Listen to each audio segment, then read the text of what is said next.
Mister and Mrs perfect உண்மையிலேயே வர்த். நரம்பு தளர்ச்சியிலிருந்து விடுபட்டு உடம்பு ஒரு புது வீரியம் பெற மா நேச்சுரல்ஸோட மிஸ்டர் பெர்ஃபெக்ட்ட யூஸ் பண்ணுங்க.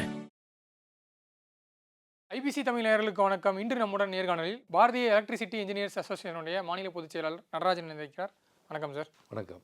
தாவேகா ஆட்சி பொறுப்பேற்ற பிறகு, குறிப்பாக ஆட்சி மாற்றத்துக்கு பிறகு இந்த மின்சார கணக்கீட்டில் வந்து நிறைய மாற்றம் இருக்குது, குளறுபடிகள் இருக்குது.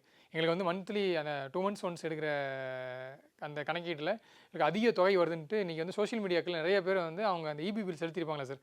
ஸோ அதை ஸ்க்ரீன்ஷாட் எடுத்து போடுறாங்க. இந்நிலையில் நேற்று நெல்லை மண்டல மின்சார வாரிய தலைமை பொறியாளர் அவர் வந்து ஒரு செய்தி சொன்னதாக எல்லா செய்திகளையும் நம்ம பார்க்க முடிஞ்சது. என்னென்னா, இந்த மின்சார பில்லிங் கணக்கீட்டு முறையில் வந்து நிறைய குளறுபடிகள் நடந்துகிட்ருக்கு. ஸோ அதை வந்து முறையாக வந்து கணக்கீடு பண்ணலை. இதனாலும் ஒரு விதமான இழப்பு வந்து மக்கள் சைடில் கன்சியூமர் சைடில் வந்து ஏற்படுது. அது மட்டும் இல்லாமல் முறையான கல ஆய்வு இன்றைக்கி வந்து வீடுகளில் இருக்கக்கூடிய அந்த மீட்டர்ஸில் நிறையா வந்து குறைபாடுகள் இருக்குது, பழைய மீட்டர்லாம் இருக்குது. ஸோ அந்த முறையான கல ஆய்வும் வந்து மேற்கொள்ளாமல் இருக்காங்க அப்படின்ற மாதிரியான செய்திகளை நம்ம பார்க்க முடிஞ்சுது. என்ன நடக்குது சார்? மந்த்லி உண்மையிலேயே அதிகமாக அமௌண்ட் வந்துட்டுருக்கா ஆட்சி மாற்றத்துக்கு பிறகு? இப்போ சமீபத்தில் வந்து திருநெல்வேலி தலைமை பொறியாளர் வந்து ஒரு சுற்றறிக்கை வழங்கியிருக்குது. அதில் வந்து சரியாக வந்து இப்போ நீங்கள் சொன்ன அந்த குறைபாடுகள்லாம் அதில் சுட்டி காட்டுறதுலாம் வந்து ஆமாம், அதெல்லாம் வந்து இப்போ மீடியாவில் வந்து ஹைலைட் ஆச்சு. ஆக்சுவலாக வந்து இந்த மாதிரி சுற்றறிக்கைகள் வந்து எப்போவுமே காலகாலமாக வந்து எங்களுக்கு மேலே உள்ள அதிகாரிகள் கீழே உள்ள அதிகாரிகளுக்கு அந்த இன்ஸ்ட்ரக்ஷன் கொடுப்பாங்க. உதாரணத்துக்கு இந்த வருஷம் வந்து நிறைய டிரான்ஸ்ஃபார்மர் ஃபெயிலியர் ஆகிடுச்சுன்னா வந்து நிறைய சரியாக ஆய்வு செய்யுங்க, அதெல்லாம் வந்து இன்ஸ்பெக்ட் பண்ணி ஃபெயிலியர் ஆகாத அளவுக்கு குறைங்க, நீங்களாம் சரியாக இன்ஸ்ட்ரக்ஷன் பண்ணணும் அப்படின்னு இன்ஸ்ட்ரக்ஷன் கொடுப்பாங்க. சோலார் ரூஃப் டாப்னா இவ்வளோ அப்ளிகேஷன் பெண்டிங் இருக்குது, இதெல்லாம் போய் பாருங்கள், சீக்கிரம் வந்து க்ளோஸ் பண்ணி சர்வீஸ் கொடுக்கறதுக்கு பாருங்கள் அப்படிங்கிற மாதிரி இந்த காலகாலமாக எப்போவுமே எல்லா வருடங்களிலுமே எல்லா காலத்துலையுமே இந்த மாதிரி இன்ஸ்ட்ரக்ஷன் ஜென்ரல் இன்ஸ்ட்ரக்ஷன் கொடுப்பாங்க. ஆனால் இவங்க கொடுத்துருக்குற இன்ஸ்ட்ரக்ஷன் அந்த மாதிரி தான், போய் ஆய்வு செய்யுங்க அப்படிங்கிறது ரெகுலராக எப்பவுமே கொடுக்குறது தான். மேலேருந்து வரும், சிஎஃப்சிட்டேருந்து சிஇக்கு வரும், சிஇ வந்து கீழே உள்ள ஏஇஸ் வரைக்கும் ஏடிஓ எல்லாருக்கும் அனுப்புவாங்க. இல்லை சார், அவங்க வந்து இந்த மின்சாரம் இந்த மீட்டர் இருக்குல்ல, அதில் சில குளறுபடிகள் இருக்குது, அது பழைய மீட்டர்களாக இருக்குன்னு சொல்கிறது ஓகே. ஆனால் இங்கே பில்லிங்லேயே வந்து குளறுபடி இருக்குன்னு சொல்லி ஒன்று சொல்லியிருக்காங்கல்ல. ஸோ அதுதானே வந்து பொதுமக்கள்கிட்ட வந்து ஓகே கரண்ட் பில் ஒருவேளை அதிகமாக வரதுக்கு காரணம் இதுதான் பிரச்சனை அப்படின்றத வந்து இன்றைக்கி நேற்றிலிருந்து அந்த செய்தி தான் எல்லார்ட்டையும் வந்து பரவிட்டு இருக்கு. ஸோ இந்த பில்லிங்கில் குறைபாடு வரதுக்கான வாய்ப்புகள் இருக்கா? பில்லிங் குறைபாடுகள்ங்கிறது இப்போ திடீர்னு வந்த குறைபாடுகள், இப்போ மட்டும் அதிகமாக வருது, முன்னாடி குறைபாடுகளே இல்லாமல் இருந்துச்சு அப்படிங்கிறது இல்லை. ஏன்னா அந்த மீட்டர் வந்து இஷ்யூஸ் வரும். 100 மீட்டரில் வந்து ஒரு 1000 மீட்டரில் வந்து ஒரு 10 மீட்டர் அப்படி ஒரு செக்ஷனில் வந்து ஒரு 10,000 சர்வீஸ் இருக்குன்னா அதில் ஒரு மாதத்துக்கு ஒரு 20 மீட்டர் வந்து டிஃபெக்டிவ் வரும். அது வந்து ரீடிங் எடுக்கிறப்ப அந்த அசஸரே கண்டுபிடிச்சிருவாங்க. அப்படி இல்லைன்னா கன்சியூமர் வந்து என்ன பண்ணுவாங்கன்னா, எங்களுக்கு இது மாதிரி பில் அதிகமாக வருதுன்னு சொல்லி அலுவலகத்தில் சொன்னாங்கன்னா நாங்கள் போய் ஆய்வு செஞ்சு அதில் வந்து நாங்கள் ஆய்வு செய்கிறப்ப பெரும்பாலான மீட்டர்கள் வந்து நல்லா தான் இருக்கும். கன்சியூமர் வந்து என்ன பண்ணும், கொஞ்சம் பில்லு கூட வந்தாலே மீட்டர் சரியாக ஓடலையோ இல்லாட்டி அசஸர் சரியாக ரீடிங் எடுக்கலையோங்கிற மாதிரி சந்தேகம் வரும் அவங்களுக்கு. வந்து எங்கள்கிட்ட சொல்லுவாங்க. நாங்கள் போய் பார்க்குறோம், பெரும்பாலான மீட்டர் நல்லா தான் இருக்கும், சில மீட்டர் பழுதடைஞ்சிருக்கும். அசஸரும் சொல்லிவிடுவார், கணக்கீட்டாளரும் வந்து அவருடைய இதில் வந்து இந்த மீட்டர் சரியில்லாமல் இருக்குது, மீட்டர் ஓடலை, டிஸ்பிளேவே தெரியல அப்படிங்கிற மாதிரி கம்ப்ளைண்ட் பண்ணுவாங்க. அப்போ அந்த மீட்டர்லாம் வந்து நாங்கள் மாற்றுவோம். இந்த குறைபாடுகள் வந்து எப்பயுமே இருக்கிறது தான், இப்போ திடீர்னு வந்தது இல்லை. இந்த மீட்டரில் உள்ள இஷ்யூஸு, பில்லிங் இஷ்யூஸ் வந்து சம்டைம்ஸ் வந்து மேனுவல் எரர் வரும். மனிதர்கள் ரீடிங் எடுக்கிறப்ப அந்த மாதிரி மேனுவல் இஷ்யூஸ் வரத்தான் செய்யும். அதுவுமே வந்து நாங்கள் சரி பண்ணிப்போம். இஷ்யூஸ் மேனுவல் ரீடிங் தப்பாக இருந்துச்சுன்னா ஒன்று அந்த 20 நாள் ரீடிங் டைம் தரோம் இல்லையா, அந்த 20 நாளுக்குள்ளேயே நாங்கள் போய் அந்த மீட்டர் ரீடிங் செக் பண்ணிவிட்டு அந்த சரியான ரீடிங் போட்டு கொடுப்போம். இல்லைன்னா அடுத்த பில்லில் சரி பண்ணி கொடுப்போம். ஸோ இந்த இஷ்யூஸ் எல்லாமே எப்பயுமே இருக்கிற இஷ்யூஸ் தான். அது இப்போ திடீர்னு வந்த இஷ்யூஸ் அப்படிலாம் எதுவுமே கிடையாது. இல்லை, இப்போ என்னன்னா சார், இப்போ கடந்த ஆட்சி காலங்களில் பார்த்தீங்கன்னா 100 யூனிட் வரைக்கும் இலவசமாக மின்சாரத்தை பயன்படுத்திட்டாங்க. இப்போ 200 யூனிட்னு அனௌன்ஸ் பண்ணிட்டாங்க. ஆனால் இப்போவும் எங்களுக்கு வந்து இந்த கரண்ட் பில் வந்து குறையாமல் வந்துட்டு இருக்கு, இல்லை அதிகமாக வருதுன்னு தானே பொதுமக்களுடைய கம்ப்ளைண்ட்டாக இருக்குது. அதாவது நாங்கள் ஒருவேளை 500 யூனிட்டுக்கு அதிகமாக பயன்படுத்துகிறோன்னா நிறைய வீடுகளில் 500 யூனிட்டுக்கு மேலே நாங்கள் யூஸ் பண்ண மாட்டோம். ஏன்னா வீட்டில் ஏசி கிடையாது, பெரிய அளவில் அந்த மின்சாதனங்கள்லாம் கிடையாது. ஆனாலும் எங்களுக்கு வந்து கரண்ட் பில் அதிகமாக வருதுன்ற ஒரு குறையாக சொல்கிறாங்களே. அது வாய்ப்பு இல்லை. ஏன்னா வந்து மீட்டர்னு ஒன்று இருக்குது, அதே மீட்டர் தான் எல்லா காலகட்டத்துலேயும் அதே மீட்டர் தான் இருக்குது. அந்த மீட்டரில் என்ன ரீடிங் காமிக்குதோ அதான் நாங்கள் எடுக்கிறோம். இப்போ கூடுதலாக வந்து இந்த 100 யூனிட் ஃப்ரீயும் கொடுத்துருக்காங்க. நீங்கள் இந்த ஃப்ரீ 200 யூனிட் கொடுக்கறதுக்கு முன்னாடி என்ன ரீடிங் இருந்துச்சோ அதே யூனிட் இப்போ யூஸ் பண்ணியிருந்தீங்கன்னா நிச்சயமாக அந்த 100 யூனிட்டுக்கு வந்து ₹2.30 101 to 200 அந்த ஸ்லாப்ல வந்து ஃப்ரீ ஆயிடும். ஆமா அடுத்த 100 யூனிட்ல இருந்து 200 யூனிட் வரைக்கும் 101 டு 200 வரைக்கும் ₹2.30 முன்னாடி கட்டிட்டு இருந்திருப்பாங்க. அது இப்போ வந்து அரசாங்கம் வந்து ஈபி கொடுத்துருது, மானியம் கொடுத்துருது. ஸோ அதுவும் ஃப்ரீ ஆயிடுது. அந்த ₹230 வந்து நிச்சயமா வந்து அவங்களுக்கு பில்லு கம்மியா தான் வரும். இவங்க அதிகமா யூஸ் பண்ணியிருந்தாங்கன்னா அதிகமா வரும். 500 யூனிட்டுக்கு மேல போயிருந்தாங்கன்னா அந்த 510 போயிருந்தா கூட அந்த 100 யூனிட் ஃப்ரீ வராது. இப்படி தான் இருக்கும் ஒழிய மத்தபடி வந்து அதிகமா வந்துருச்சுங்கிறது உண்மையிலேயே வந்து நம்ம அதிகமா யூஸ் பண்ணியிருப்போம். அதாவது 500 யூனிட்டுக்கு மேல போகும்போது அந்த 200 யூனிட் ஃப்ரீ வராது. ஆமா. பழையபடி 100 யூனிட் மட்டும் ஃப்ரீ ஃப்ரீ இருக்கும். வரும். ஆமா. 101லேருந்து ₹2.30 ₹4.70 ₹6.60ங்கிற மாதிரி அந்த ஸ்லாப்ல வந்து நமக்கு பில் வர ஆரம்பிச்சிடும். சரி, இப்போ இந்த 500 யூனிட்டுக்கு மேல போனா ஒரு மின் கட்டணம், இப்போ நீங்க சொன்னீங்கல்ல 101ல இருந்து 200 யூனிட் வரைக்கும் ஒரு கட்டணம். அதே மாதிரி இப்போ அந்த 200 யூனிட்டுக்கு மேல போகும்போது யூனிட் கட்டணம், அதாவது ஒரு யூனிட்டுக்கு வந்து ₹4.70 அந்த மாதிரி வரதுக்கான வாய்ப்புகள். ஸோ இந்த அவேர்னஸ் மக்கள்கிட்ட எந்த அளவுக்கு இருக்குது? ஒரு 500 யூனிட்டுக்கு மேலே யூஸ் பண்ணுறாங்க, இல்லை ஒரு வீட்டில் வந்து நாங்கள் 1000 யூனிட்டு ஒரு 1200 யூனிட் பயன்படுத்துகிறோம்னா அப்போ வந்து அந்த இபி கால்குலேஷன் வந்து வேரி ஆகுதுல்ல, இந்த அது அவேர்னஸ் மக்களுக்கு எல்லாத்தையும் தெரியாது. மக்களுக்கு வந்து நம்ம இத்தனை யூனிட் யூஸ் பண்ணியிருக்கோம், 100 யூனிட் ஃப்ரீ. அதுக்கு மேலே 101லேருந்து 200 யூனிட் வந்து ₹2.30 35 அதுக்கு பிறகு ₹4.70ங்கிறதெல்லாம் வந்து யாருக்குமே தெரியாது. ஏன்னா இதை நம்மளும் வந்து வருஷத்துக்கு ஒரு தடவை 2 வருஷத்துக்கு ஒரு தடவை மாற்றிக்கிட்டே இருக்கோமா. அதனால் வந்து மக்களுக்கு வந்து ஜென்ரலாக என்ன பண்ணுவாங்கன்னா நமக்கு வந்து ஒரு நேரடியான சரியான ஒரு லீனியர் ஸ்லாப் கிடையாது. ஒரு யூனிட் அப்படின்னா ₹10 இல்லாட்டி ₹5 அப்படிங்கிறது கிடையாது. நம்ம என்ன பண்ணுறோம்னா ஸ்லாப் வைஸ் மாற்றிக்கிறோம். 100 யூனிட் வரைக்கும் ஒரு ஸ்லாப். ஏன்னா நம்ம வந்து 500 யூனிட்டுக்கு கம்மியாக யூஸ் பண்ணுறாங்கன்னா அவங்க வந்து ஓரளவுக்கு வந்து நடுத்தர குடும்பம், அவங்களுக்கு கம்மியாக கொடுக்கணும். 500 யூனிட்டுக்கு மேலே யூஸ் பண்ணுறாங்கன்னா அவங்க கொஞ்சம் வசதியானவங்க, அவங்களுக்கு வந்து நம்ம நிறைய போடலாம் அப்படிங்கிற மாதிரி ஒரு சிந்தனையில் இந்த இது வந்து கவர்மெண்ட் தீர்மானிக்குது. கவர்மெண்ட் தீர்மானிச்சிருக்கு இந்த ஸ்லாப். ஏன்னா டிஎன்இஆர்சி வந்து தமிழ்நாடு மின்சார ஒழுங்குமுறை ஆணையம் என்ன பண்ணிட்டாங்கன்னா 0 யூனிட்லேருந்து 1 யூனிட்லேருந்து ₹4.90 தான் அவங்க ஃபிக்ஸ் பண்ணுறாங்க. ₹4.70 ஃபிக்ஸ் பண்ணுறாங்க. ஆனால் கவர்மெண்ட் என்ன பண்ணுதுன்னா அது ஃப்ரீயாக கொடுக்குது. ஏன்னா இது 500 யூனிட் கம்மியாக யூஸ் பண்ணுறவங்களுக்கு வந்து நடுத்தர குடும்பம், கீழ் நடுத்தர குடும்பம் அவங்களுக்கு வந்து நம்ம இலவசமாக கொடுக்கணும், கம்மியான விலையில் கொடுக்கணும் அப்படின்ட்டு கொடுக்குறாங்க. இதே என்ன பண்ணுறாங்கன்னா இந்த கமர்ஷியலாக யூஸ் பண்ணுறாங்க இல்லையா, அதாவது தமிழ்நாடு மின்சார வாரியத்தில் உற்பத்தி பண்ணுற மின்சாரத்துக்கு ஒரே ரேட்டு தான். ஒரு யூனிட் அப்படின்னா 4.90 5 ₹4.70 இப்படின்னு நாங்கள் உற்பத்தி பண்ணுறோம். அதை என்ன பண்ணுறோன்னா கமர்ஷியல்லையோ இல்லாட்டி 1000 யூனிட்டுக்கு மேலே யூஸ் பண்ணுறவங்கள்ட்டையும் அதிக விலைக்கு வைக்கிறோம்.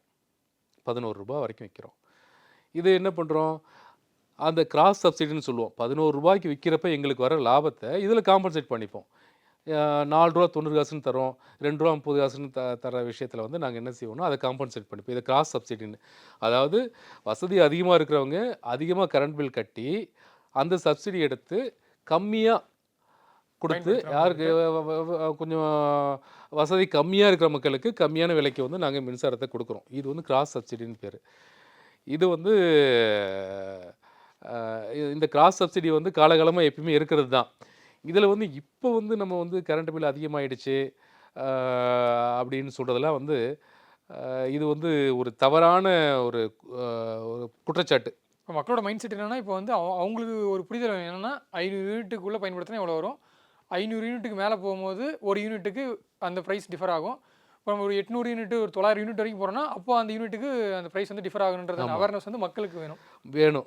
ஏன்னா வந்து இவங்க வந்து நம்ம என்ன பண்ணுவாங்கன்னா 500 யூனிட் வரைக்கும் ஒரு ஸ்லாப் இருக்கும். 510 போயிடுச்சிங்கன்னா உங்களுக்கு வந்து அந்த 200 யூனிட் ஃப்ரீங்கிறதே வராது. அந்த 10 யூனிட்டை தான் அதிகமாக யூஸ் பண்ணியிருப்பாங்க. ஸோ பில்லு வந்து டோட்டலாக ஒரு ₹500 கூட வரும். 490 யூனிட் யூஸ் பண்ணுறவங்களுக்கும் 510 யூனிட் யூஸ் பண்ணுறவங்களுக்கும் பார்த்தீங்கன்னா ஸ்லாப் டோட்டலாக மாறிடும். அந்த 10 யூனிட் அதிகமாக யூஸ் பண்ணதில்ல.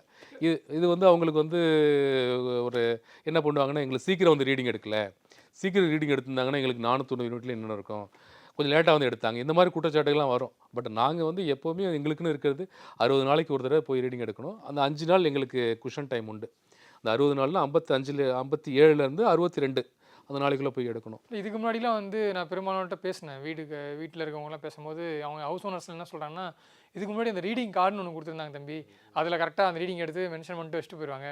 இப்போ எல்லாமே ஆன்லைனுக்கு மாற்றினாங்க, அதுலேருந்து தான் இந்த மாதிரியான பிரச்சனைகள்லாம் வருது, ஒரு டிரான்ஸ்பரன்சி இல்லை அப்படின்றதும் அவங்க சைட்லேருந்து ஒரு புகாராக சொல்கிறாங்க. அதுக்கு என்ன பதில் சார்? இப்போ முன்னாடிலாம் வந்து நம்ம இந்த ஆன்லைன் அப்படிங்கிறது வந்து பெருசாக வர்றதுக்கு முன்னாடி நம்ம என்ன செய்வோம்னா ரீடிங் எடுக்க போவாங்க, மீட்டரை பார்ப்பாங்க, மீட்டரை பார்த்து ரீடிங் எவ்வளோ எத்தனை யூனிட் ஓடி இருக்குது இவ்வளோ அமௌண்ட்டுன்னு சொல்லி கார்டில் எழுதி அங்கேயே வச்சுட்டு வருவாங்க. இல்லைனா வந்து கார்டு இங்கே மீட்டர் பக்கத்தில் இருக்காது. அப்போ கதவை தட்டி கூப்பிட்டு அவங்கள்ட்ட வந்து கார்டை வாங்கி என்ட்ரி போட்டு வச்சுட்டு வருவாங்க. இப்போ அதெல்லாம் வந்து என்ன ஆயிடுச்சுன்னா, எல்லாமே மக்கள் என்ன பண்ணுறாங்கன்னா, நீங்கள் கார்ட்லலாம் போடாதீங்க. எங்களுக்கு வந்து வாட்ஸ்அப்லேயோ எஸ்எம்எஸ் பண்ணுங்க, மெயில் அனுப்புங்க. நாங்க வெளியூர்ல இருப்போம். நாங்க வந்து கார்டெல்லாம் பார்த்துட்டு இருக்க முடியாது. எங்களுக்கு வந்து ஆன்லைன் அனுப்புங்க, நான் ஆன்லைன்ல பே பண்ணிடுறோம். அப்படின்னு சொல்லி ஏகப்பட்ட புகார் எங்களுக்கு. நீங்க இன்னும் அந்த காலம் மாரியே கார்ட்லயே எழுதிட்டு இருக்கீங்க. எங்களுக்கு தெரிய மாட்டேங்குது. கார்ட்ல எழுதி நீங்க பாட்டுக்கு வச்சுட்டு போயிடுறீங்க. எங்களுக்கு ரீடிங் எடுத்ததே எங்களுக்கு தெரியாது. எப்படி எங்களுக்கு தெரியும்? நீங்க கார்ட்ல பாட்டு எழுதி மீட்டர் பக்கத்துல வச்சுட்டு போயிட்டீங்க. அதனால நாங்க கட்ட முடியலங்கிற மாரி கம்ப்ளைண்ட் வரும். அதுக்கப்புறம் தான் நாங்க வந்து இந்த ஆன்லைன் கொண்டு வந்து எல்லாமே அவங்களுக்கு மெயில் அனுப்புறது, இந்த ஆப்ல அப்டேட் பண்ணிடுறது. ஆப்ல அப்டேட் பண்றது என்ன ஆகுதுன்னா, எங்களுக்கு கிட்டத்தட்ட 60-70% இப்போ ஆன்லைன்ல தான் வருது. யாரும் ஆஃபீஸ் வந்து கட்டுறதே கிடையாது. இப்போ பார்த்தீங்கன்னா, கார்டு வந்து மீட்டர் பக்கத்துல வச்சிருப்பாங்க. அதில என்ட்ரி போடுவோம். அது என்ன பண்ணுவாங்கன்னா, யாராவது எடுத்துட்டு போயிடுவாங்க. போறவங்க வரவங்க எடுத்துட்டு போயிடுவாங்க. கீழ விழுந்துரும், மிஸ் ஆயிடும், நனஞ்சிரும். இந்த மாரி நெறைய பிரச்சனைகள் இருக்கும். இப்போ நம்ம ஆன்லைன்ல அவங்களுக்கு எஸ்எம்எஸ் அனுப்பிச்சிடுறோம். ஆப்ல அப்டேட் ஆயிடுது. ஆப்ல பார்க்குறாங்க, அப்படியே கட்டிடுறாங்க. இது வந்து அவங்களுக்கும் ரொம்ப வசதியா இருக்கு. எல்லாருக்குமே. ஸோ அதுக்கும் இந்த ப்ரைஸ் டிஃபரன்ஸுக்கும் ஒரு சம்மந்தமே கிடையாது. பிரைஸ் டிஃபரன்ஸே ஆகல. அது பிரைஸ் டிஃபரன்ஸே ஆகாதப்ப அதே சேம் இப்ப என்னன்னா, கூடுதலாக வந்து அந்த 100 யூனிட் ஃப்ரீ குடுத்ததால ரூ. 230 பில் குறைஞ்சிருக்கும் கரண்ட் பில். கூடியிருக்காது. Okay sir. இப்போ அந்த மீட்டர் இருக்குல்ல சார், வீடுகளில் பயன்படுத்தக்கூடிய மீட்டர்களில் இருக்கக்கூடிய குறைபாடுகள் நீங்கள் சொன்னீங்க டிஃபெக்டிவ் பீஸாக இருக்கணும்ன்ட்டு. அப்படி இல்லை எனக்கு வந்து கரெக்டான மீட்டர் இருக்குது, ஆனால் எனக்கே தெரியாமல் கரண்ட் பில் அதிகம் வருது, நாங்கள் யூசேஜும் கம்மியாக இருக்கும்போது இந்த மாதிரி பிரச்சனைகள் வருதுன்னா, டிஃபெக்டிவ் பீஸை தாண்டி ஒரு நல்ல மீட்டர் பொறுத்து இருக்காங்கன்னா அந்த வீடுகளையும் இந்த மாதிரியான ம். கட்டணம் அதிகம் வரதுக்கு என்ன காரணமாக இருக்கும்? அதில என்ன வரும்னா, உங்களுக்கு வந்து மீட்டர் நல்லா இருக்கு. பில் அதிகமா வருது. நாங்க யூஸ் பண்ணவே இல்ல. பில் அதிகமா வருதுங்கிறப்ப என்ன இஷ்யூ இருக்குன்னா, ஈபியுடைய ரெஸ்பான்சிபிலிட்டிங்கிறது மீட்டர் வரைக்கும் தான். நாங்க மீட்டர் வரைக்கும் கரண்ட் குடுப்போம். மீட்டர்ல வந்து எவ்வளோ யூனிட் வருதோ, அத வந்து நாங்க ரீடிங் எடுத்து பில் பண்ணிடுவோம். இப்ப மீட்டருக்கு அந்த பக்கம் ஒயரிங் போகுது இல்லையா? நெறைய பழைய வீடுகள்ல என்ன பிரச்சனை வரும்னா, அந்த ஒயரிங் வந்து சரியா பண்ணியிருக்க மாட்டாங்க. மழை காலத்துலயோ, இல்லாட்டி சரியா எர்த் பண்ணலனாலோ, கரண்ட் லீக்கேஜ் ஆயிட்டே இருக்கும். பழைய type, old type AC, washing machines, fridge இதெல்லாம் வச்சிருந்தாங்கன்னா, அதிலேயே வந்து என்ன ஆகும்னா, கரண்ட் லீக் ஆயிட்டுருக்கும். இப்ப நியூ டைப்ஸ் மீட்டர்ஸ் எல்லாமே கரண்ட் வந்து மீட்டர் தாண்டி உள்ள வீட்டுக்கு போயிடுச்சுனாலே மீட்டர் ஓட ஆரம்பிச்சுரும். மீட்டர் இத்தனை யூனிட் போச்சு. நாங்க யூஸ் பண்ணலங்கிறதுக்குலாம் அங்க வந்து இது இல்ல. மீட்டர் தாண்டி உள்ள வீட்டுக்குள்ள போயிடுச்சு. அது வீட்டுக்குள்ள எர்த்தாச்சா? அப்படிங்கிறதெல்லாம் வந்து அது மீட்டருக்கு தெரியாது. யூஸ் பண்ண மீட்டர் எங்களுக்கு வந்து யூஸ் ஆயிடுச்சு. மீட்டர் வந்து மீட்டர்லேருந்து உள்ள போயிட்டு, அ அது உள்ள வேஸ்ட்டா தான் போயிட்டுருக்கும். பட் அதெல்லாம் நம்ம ஒயரிங்லாம் சரி பண்ணி வச்சோம்னா, நமக்கு இந்த அளவுக்கு வந்து குறையும். அ வேஸ்டேஜ் குறையும். வேஸ்டேஜ் குறைஞ்சுனாலே கரண்ட் பில் குறையும். இந்த இஷ்யூஸ் வருது நெறைய இப்ப ரீசென்ட்டா. இவங்க நெறைய அந்த ஒயரிங் டிஃபெக்ட்டாலே நெறைய மீன்ஸ் ஒரு 1 ஆர் 1% இந்த மாரி. சர்வீஸ்ல இந்த ஒயரிங் டிஃபெக்ட்ல வந்து பில் அதிகமா வர இஷ்யூஸும் வருது. ஸோ இப்போ வீட்டில் இருக்கக்கூடிய ஹவுஸ் ஹோல்ட்ஸும் அவங்களும் வந்து அந்த குறிப்பிட்ட செக் காலத்துக்கு ஒரு டைம் பண்ணிக்கணும். வந்து ம். மெயின்டெனன்ஸ் வந்து பார்த்துக்கணும். ஒயரிங்லாம் செக் பண்ணிக்கணும். சரி, இப்போ நம்ம கடந்த கால நேர்காணல்லாம் பேசினோம் அந்த பவர் கட். ஆமா. ஸோ கொஞ்சம் குறைஞ்சிருக்கு, ஆனாலும் இன்னும் சில இடங்களில் வந்து அது ஒரு காலை நேரத்துலையோ இல்லை வந்து மிட் நைட்லையோ ஏற்படுதுன்றும் இன்னும் சொல்லிட்டு தான் இருக்காங்க. அதுக்கான பணிகள் எப்படி போயிட்டு இருக்கு, அது எப்போ முழுமையாக வந்து பணிகள் வந்து அதனுடைய அது சரி செய்ற பணிகள் வந்து நடக்குது. இன்னும் கொஞ்சம் அது வந்து வேகமாவும், சிறப்பாவும் நடக்கணுன்ட்டு நாங்க பாரதிய மின் பொறியாளர் கழகம் சார்பாக நாங்க கேட்டுக்கிறோம். ஏன்னா வந்து நெறைய மெட்டீரியல் ஷார்ட்டேஜ் இன்னுமே இருக்கு. மெட்டீரியல் ஷார்ட்டேஜ் கொஞ்சம் வர வேண்டியிருக்கு. நெறைய டிரான்ஸ்ஃபார்மர்ஸ்லாம் புதுசா போடணும். நான் முன்னாடியே சொன்ன மாதிரி, அது ஒரு உடனே செய்ய இயல்ற விஷயம் கிடையாது அது. அது நமக்கு வந்து எப்படி இருந்தாலும் ஒரு 6 மந்த்ஸாவது ஆகணும். ஒரு நெட்வொர்க்கை ஸ்ட்ரெங்தன் பண்ணணும் அப்படின்னா. மெட்டீரியல்லாம் இனிமே வர ஆரம்பிச்சதுன்னா வந்து நம்ம அந்த ஒர்க்க முழு மூச்சா செய்ய ஆரம்பிச்சோம்னா, ஒரு 6 மாசத்துல சரி பண்ணிடலாம். இதில இந்த பில்லிங் இஷ்யூஸ் பத்தி நீங்க நெறைய சொன்னீங்க. பில் வந்து நெறைய வருது அப்படின்ட்டு. அதில வந்து ஒரு முக்கியமான விஷயம் இருக்கு. இப்ப அந்த ரீடிங் எடுக்கிற பணி வந்து கணக்கீட்டாளருடைய பணி. அசஸர்ன்னு சொல்லுவோம். அந்த அசஸர் தான் போய் ரீடிங் எடுப்பார். அந்த அசஸர் போஸ்ட் பார்த்தீங்கன்னா, மொத்தம் 7591 போஸ்ட் ஈபில. அதில எத்தன போஸ்ட் வேக்கன்ட் இருக்கும்னு நெனைக்கிறீங்க? மொத்த போஸ்ட் 591 ஆமா. 7,691. என்ன சார் ஒரு 3000 போஸ்ட் வேகன்சி இருக்குமா? 6000 போஸ்ட் வேக்கன்ட் இருக்கு. ஆமா. என்ன சார் மேக்ஸிமம் வேகன்சி? ஆமா. 7590 போஸ்ட்ல வந்து 6000 போஸ்ட் வேக்கன்ட். இப்ப இதுக்கு அடுத்தது ரீடிங் எடுக்குறாங்க அசஸர். இவங்களுக்கு மேல வந்து அந்த சர்வீஸ்லாம் இன்ஸ்பெக்ஷன் பண்றதுக்கு வந்து இன்ஸ்பெக்டர் ஆஃப் அசஸ்மென்ட் வருவாய் மேற்பார்வையாளர்னு ஒரு போஸ்ட் உண்டு. இவங்களுடைய பணி என்னவா சார்? இவங்க இந்த இப்ப நீங்க சொன்னீங்க இல்லையா, அந்த பில்டிங் இஷ்யூஸ் வருது. மேனுவல் எரரில் அசஸர் ரீடிங் எடுக்கிறப்ப சம் இஷ்யூஸ் வரும். இதை வந்து வருவாய் மேற்பார்வையாளர் போயிட்டு இன்ஸ்பெக்ஷன் பண்ணணும். கம்ப்ளைண்ட் வர வீடு. ஆமாம் ஆமாம், கம்ப்ளைண்ட் வருதுன்னு இல்லை, எல்லா சர்வீஸுமே இன்ஸ்பெக்ஷன் பண்ணணும். ஓகே. கம்ப்ளைண்ட் வராட்டியுமே போய் இன்ஸ்பெக்ஷன் பண்ணணும். இப்போ அவர் என்ன அந்த போஸ்ட் வந்து இந்த அசஸர் அந்த ஐஏ போஸ்ட் வந்து என்ன பண்ணுறாங்கன்னா, இன்ஸ்பெக்டர் ஆஃப் அசஸ்மெண்ட் போஸ்ட்டில் இருக்கிற 2500 பேரும் ரீடிங் எடுத்துகிட்டு இருக்காங்க. அவங்க இன்ஸ்பெக்ஷனே பண்ணுறதில்ல, அவங்க பண்ண reading- முடியாது. ஓகே. அவங்க வந்து அசர் வேலையை தான் பார்த்துட்டு இருக்காங்க. அதுக்கு மேலே வந்து ரெவென்யூ சூப்பர்வைசர்னு ஒரு போஸ்ட் இருக்கும். அந்த போஸ்ட் வந்து பார்த்தீங்கன்னா அந்த கலெக்ஷன் ப்ளஸ் இன்ஸ்பெக்ஷன் எல்லாத்தையும் பண்ண மாட்டாங்க. கம்ப்ளைண்ட் வர்றது ப்ளஸ் வந்து ஒரு 10% ஆஃப் சர்வீஸ் வந்து அவங்க போய் ரேண்டமாக செக் பண்ணணும். ரேண்டமாக செக் பண்ணிலாம் சரியாக இருக்கான்னு பார்க்கணும். இப்போ அவங்களும் என்ன பண்ணுறாங்கன்னா, அந்த போஸ்ட்லேயும் வேக்கண்ட் இருக்கிறதால ஒன்லி கலெக்ஷன் மட்டும் தான் பார்த்துட்டு இருக்காங்க. இதுக்கு மேலே வந்து டிவிஷன் லெவலில் ஏஐ போஸ்ட் ஒன்று உண்டு. அவங்களாம் என்ன பண்ணணும், இந்த கம்ப்ளைண்ட் வர்றது இதெல்லாம் போய் பார்த்து சரி பண்ணி கொடுக்கணும். அந்த போஸ்ட்டே இப்போ கிடையாது, எடுத்துட்டாங்க டிவிஷன் லெவலில். ஸோ இந்த மாதிரி வந்து புகாரை சரி பண்ணக்கூடிய அடிமட்ட லெவலில் இருக்கிற போஸ்ட் எல்லாமே காலி, ஒன்று வேக்கண்ட்டாக இருக்குது, இல்லைன்னா அந்த போஸ்ட்டே இல்லை, வேறு வேலையை செஞ்சிட்ருக்காங்க.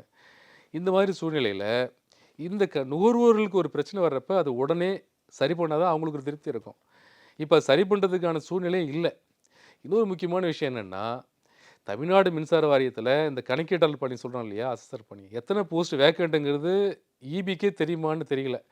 ஏன்னா கடைசியாக 22/2/2018 தான் போட்டாங்க இந்த அக்ரிமெண்ட், ஒர்க்லோட் அக்ரிமெண்ட்னு சொல்லுவோம். ஒரு அசஸர் இவ்வளோ ரீடிங் எடுக்கணும் அப்படிங்கிற அக்ரிமெண்ட் வந்து 22/2/2018 போட்டது. அதுக்கு பிறகு இப்போ 8 வருஷம் ஆச்சு இல்லையா. 8 வருஷமாக வந்து அக்ரிமெண்ட்டே போடலை. 4 வருஷத்துக்கு ஒரு தடவை போடணும், போடலை. அது போட்டால் தான் நமக்கு வந்து இத்தனை போஸ்ட் வந்து அசஸர் போஸ்ட் வேணும், இவ்வளோ வேக்கண்ட் இருக்குது அப்படிங்கிறது சொல்ல முடியும். நான் சொல்கிறது எல்லாமே 2018 உள்ள டேட்டா தான் உங்களுக்கு சொல்கிறேன். இப்போ கரண்ட் டேட்டா கிடையாது. இத்தனை சர்வீஸ் இருக்குது, இத்தனை சர்வீஸ் இருக்குங்கிறது இருக்குது, இத்தனை அசஸர் போஸ்ட் வேணும் ரீடிங் எடுக்கிறதுக்கு, இது ஆய்வு செய்கிறதுக்கு இத்தனை ஐஏ போஸ்ட் வேணுங்கிறதெல்லாம் எதுவுமே இல்லை. 2018 பிறகு இவங்க போடலை. இதுவும் வந்து இப்போ ஒரு ஆட்சி முடிஞ்சு இன்னொரு ஆட்சி முடிஞ்சு இப்போ மூணாவதா வந்துருச்சு. இது வரைக்குமே போடலை. போடாததால் இப்போ என்ன ஆகுதுன்னா, இந்த இஷ்யூஸ்லாம் வந்து சால்வ் பண்ணக்கூடிய சின்ன இஷ்யூஸ் தான் அது. இது காரணம் இந்த மாதிரி அடிப்படையான சில வேலைகளை வந்து அரசாங்கம் செஞ்சதுன்னா, தமிழ்நாடு மின்சார வாரியம் செஞ்சதுன்னா, இதெல்லாம் வந்து மிக எளிதாக சரி செய்யக்கூடிய இங்கே பிரச்சனை. தமிழ்நாட்டில் கூடிய மோஸ்ட் ஆஃப் த டிபார்ட்மெண்ட்ஸில் வந்து இந்த ஆட்கள் பற்றாக்குறை, இதை நிவர்த்தி பண்ணிட்டாலே இருக்கக்கூடிய பிரச்சனைகளில் பாதி பாதி குறைஞ்சிரும். இது நிவர்த்தி பண்ணுறது வந்து உடனே செய்யக்கூடிய விஷயம் இல்லை. ஏன்னா ஒரு 5000 பேர் வேலைக்கு எடுத்தோன்னா சம்பளம் கொடுக்கணும், நாளைக்கு பென்ஷன் வரைக்குமே அவங்க திங்க் பண்ணணும். அதுக்கான ப்ரொவிஷன் இருந்தால் மட்டும் தான் எடுப்பாங்க. பண்ண முடியும். ஆமாம். அப்படிங்கிற சூழ்நிலை நாங்கள் என்ன சொல்கிறோன்னா, தொழிற்சங்கமே என்ன சொல்கிறாங்கன்னா, நீங்கள் அவுட் சோர்சிங் பண்ணுங்கள். ஏற்கனவே படித்து வேலை இல்லாத எவ்வளோ பட்டதாரிகள் வெளியே இருக்காங்க, அவங்களுக்கு வந்து அவுட் சோர்சிங் பண்ணி அந்த வேலையை கொடுங்க அப்படின்னு சொல்லி நாங்களே கேட்குறோம். இப்போ அதர் ஸ்டேட்லாம் பார்த்தீங்கன்னா எல்லாமே அவுட் சோர்சிங் பண்ணிட்டாங்க. நார்த்தன் ஸ்டேட் போக வேண்டாம், அவங்களாம் எப்போயோ பண்ணிட்டாங்க. நம்ம சதர்ன் ஸ்டேட்லேயே பார்த்தீங்கன்னா கேரளா, கர்நாடகா, ஈவன் பாண்டிச்சேரியில் கூட அவுட் சோர்ஸ் பண்ணிட்டாங்க ரீடிங் எடுக்கிறவங்கலாம். இதே கேரளாவில் பார்த்தீங்கன்னா கம்யூனிஸ்ட் ஆட்சி நடக்கிறப்பயே ஒரே நாளில் 10,000 அசர் போஸ்ட்டை கபாலிஷ் பண்ணிவிட்டு அவுட் சோர்ஸ் பண்ணாங்க. பட் நம்ம தமிழ்நாட்டில் நீங்கள் வந்து ஆளும் எடுக்க மாட்டோம், அவுட் சோர்ஸும் பண்ண மாட்டோங்கிறப்ப இவ்வளோ வேக்கண்ட் வச்சுட்டு எப்படி வேலை செய்ய முடியும்? வேலை செய்கிறாங்க, வேலை செய்கிறதால தான் இந்த இவ்வளோ பிரச்சனைகள் வராமல் இருக்குது. இப்போ வர்றது எல்லாமே இந்த குற்றச்சாட்டுகளும் ஆதாரம் இல்லாத ஒரு வேணும்னு சொல்கிற குற்றச்சாட்டுகள் தான் இது. ஏன்னா நிச்சயமாக வந்து இத்தனை யூனிட்னா இவ்வளோ அமௌண்ட் தாங்கிறது வந்து நமக்கு கன்ஃபார்ம். அதில் எந்த இதுவுமே நடக்காது, எந்த ஒரு தவறும் நடக்காது, வாய்ப்பே இல்லை. எல்லாமே முன்னாடிலாம் வந்து பார்த்தீங்கன்னா போயிட்டு நம்ம மீட்டரை பார்த்து ரீடிங் எடுத்து என்ட்ரி போட்டு, இல்லாட்டி கம்ப்யூட்டரில் வந்து என்ட்ரி போட்டு ரீடிங் வரும். இப்போ அது மாதிரி இல்லை. மேக்ஸிமம் என்ன பண்ணிட்டாங்கன்னா, இப்போ வந்து ப்ளூடூத்னு ஒரு டிவைஸ் வந்துருச்சு. மொபைலில் ப்ளூடூத் கனெக்ட் பண்ணி மீட்டரில் கனெக்ட் பண்ணிவிடுவாங்க. மீட்டரில் என்ன ரீடிங் இருக்கோ ஆட்டோமேட்டிக்காக வந்துடும். இதில் சார் இங்கே வேணா வரக்கூடிய காலங்களில் ஹவுஸ் ஹோல்ட்ஸ் இருக்காங்களே, அவங்க வந்து ஒரு டே பை டேலியோ இல்லை பர் வீக்லியோ நம்ம எவ்வளோ வந்து கன்சியூம் பண்ணியிருக்கோம் எலக்ட்ரிசிட்டின்ற பார்க்கறதுக்கான வசதிகள்லாம் வரதுக்கான வாய்ப்பு வந்துடும் சார். இது வந்து அதுதான் நாங்கள் வந்து அப்படி போகும்போது இன்னும் டிரான்ஸ்பரன்சி ஆயிரும், ரொம்ப நல்லா இருக்கும் அது. ஆமாம், இதுதான் நாங்கள் பார்த்தீங்கன்னா அந்த ஸ்மார்ட் மீட்டர் கொண்டு வரணும்னு சொல்லி நாங்கள் ரொம்ப தமிழ்நாடு மின்சார வாரியத்தில் வலியுறுத்திக்கிட்டு இருக்கோம். ஆனால் ஸ்மார்ட் மீட்டர் கொண்டு வரக்கூடாதுன்னு சொல்லிட்டு நிறைய பேர் நினைக்கிறாங்க. பட் ஸ்மார்ட் மீட்டர் கொண்டு வந்தால் இது வந்து மக்களுக்கு நல்லது, அவங்க பார்த்துக்கலாம். ஆமாம் ஆமாம். இது வந்து மின்சார வாரியத்தில் உள்ள தொழிலாளர்களுக்கு நல்லதா கெட்டதாங்கிறத விட மக்களுக்கு நல்லது. ஏன்னா ஆள் வந்து தேவையில்லை, ஸ்மார்ட் மீட்டர் வந்துருச்சுன்னா ரீடிங் எடுக்கிறதுக்கு ஆள் தேவைப்படாது, அப்போ வந்து ரெக்ரூட் பண்ண மாட்டாங்க அப்படிங்கிற மாதிரி நினச்சிக்கிட்டு ஸ்மார்ட் மீட்டர் வரக்கூடாதுன்னு நிறைய பேர் நினைக்கிறாங்க. எப்படி சார் ஸ்மார்ட் மீட்டர் வந்துட்டு ஆட்கள் தேவையில்லை, ரீடிங்க்கு ஆள் தேவையில்லை. ஓகே, ரீடிங் போய் எடுக்க வேண்டாம். ஸ்மார்ட் மீட்டர் ஃபிக்ஸ் பண்ணிட்டீங்கனாலே இப்போ டீநகர் பெரும்பாலான பகுதியில் வந்து ஸ்மார்ட் மீட்டர் வந்துருச்சு. அங்கே ரீடிங் எடுக்கிறதே கிடையாது. நீங்கள் மொபைலே பார்த்துக்கலாம். இன்றைக்கி எவ்வளோ யூனிட் யூஸ் பண்ணியிருக்கோம், போன வாரம் எவ்வளோ யூஸ் பண்ணியிருக்கோம், கம்பேர் பண்ணி பார்த்துக்கலாம். ஆமாம், இல்லை இந்த மாதம் வந்து இந்த வாரம் இன்றைக்கி அதிகமாக யூஸ் பண்ணியிருக்கோம், எதனால் அதிகமாக இருக்குன்னு பார்த்துக்கலாம். ஸோ நம்ம இதனால தான் அதிகமாக இருக்குது அப்படின்னு செக் பண்ணிக்கலாம். ரீடிங் எடுக்க வேண்டிய அவசியம் இல்லை. டிசி பண்ணுறதுக்கு பணம் கட்டலைன்னா டிசி பண்ணுறதுக்கு ஆள் அனுப்ப வேணாம். ஆட்டோமேட்டிக்காக மீட்டரே கட் பண்ணிவிடும். மீட்ரு அதிகமாக ஓடுதுன்னு உங்களுக்கு டவுட் வந்துச்சுன்னா உடனே நீங்கள் அப்படியே அங்கே அந்த ஆப்லேயே கம்ப்ளைண்ட் பண்ணிக்கலாம். நம்ம செக் பண்ணிக்கலாம். அதிகமாக ஓடுறது ஸ்மார்ட் மீட்டரில் வந்து இது மாதிரி டிஃபெக்டிவ் வரதுக்கு வாய்ப்பு ரொம்ப ரொம்ப கம்மி. இந்த பேருக்கு எக்ஸிஸ்டிங் மீட்டர் மாதிரி.